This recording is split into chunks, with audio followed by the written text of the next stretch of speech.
In 1977, I had my leg blown off, and you know, I'd always played team sport, rugby and cricket, and played a bit of squash then too. And ended up starting a basketball team in Bulawayo, and started playing wheelchair basketball up in Zimbabwe. And in 1981, moved down here and carried on with the basketball, and that's when I actually met the guy who started this company, Neville Cohen and Ian Crystal, and they asked me to help them work on designing a basketball chair, and I got involved with the basketball chair and also an everyday folding chair.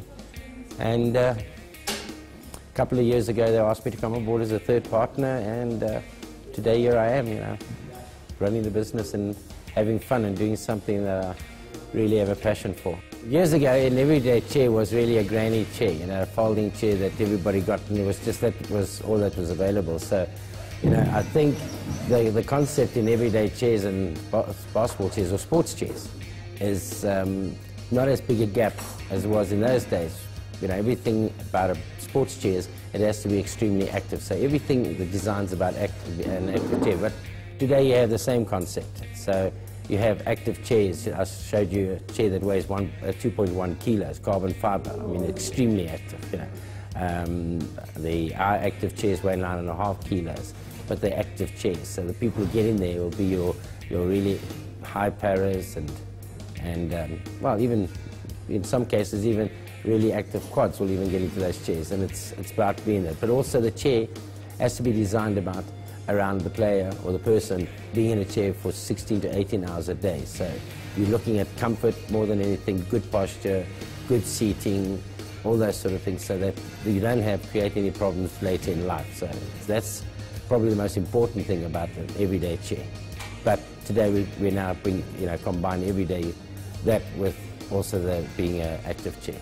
Whereas basketball, it has nothing to do with comfort, it's nothing to do with pressure care, it's all about the performance. You know, that chair must perform. So when you build a basketball chair for a basketball player, you'll measure him and you'll build that chair around him, and you look at what his strength is, and you discuss it with the player and you discuss with the coaches, and then you build a chair for that player to perform in that way on the court.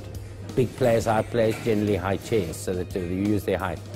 Smaller players, but active players, and you'll develop the chair and build it around them, having speed and having better balance and being able to control a game. And most of those players generally end up being your playmakers in the game. They're quick around the court, nice outside shots. So the chair has to be nice and stable. It has to give them a lot of support on their shots and that sort of thing. And then your low pointers, you know, you're building a chair that really gives them balance and holds them steady in the chair, because they don't have much balance anyway. So you now got to allow for that, you know. And they generally sit very low in the chair, in between the wheels. So, you know, those are the important things, and making sure the chair fits them correctly. One of the employees at Chairman Industries is Tiana Ziki, who built and designed his own wheelchair. He plays for the Eagles.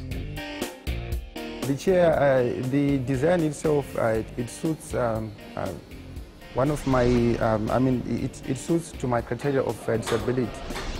To the extent that it's having a slope from the back section towards to the knees, so which gives an extra ability when one is pushing forward.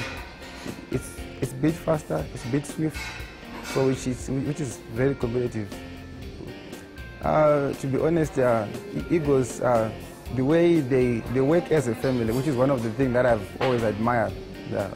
That's why I had to join the family. When I started playing, we played in Everton Jennings folding chairs, and you know, then we tried to put these cambers we allowed, and every time we got hit, the whole chair fell apart, and you know, that's the sort of things too. You weren't allowed to strap in, and you weren't allowed anti-tips, and you weren't allowed all these sort of things. And I think the right people came along at the right time in IWBF or international basketball, where they started saying, you know, these guys really battle and not doing it, and it's not a spectacle, you know, it's not what people would want to watch, you know.